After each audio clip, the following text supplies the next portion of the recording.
You guys have got to hear the story about how this company got started about a year and a half ago. They've got them a booth set up down here at Canton Trade Days. They're in the Arbors too. They've been there for over a year now.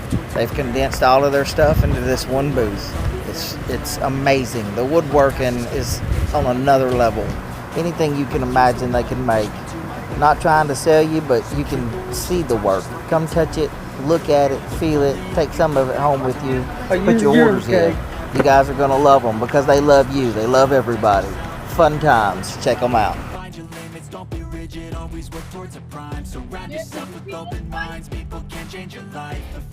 Jim, you better come look at this one. Just be patient, make a statement, try to enjoy your life.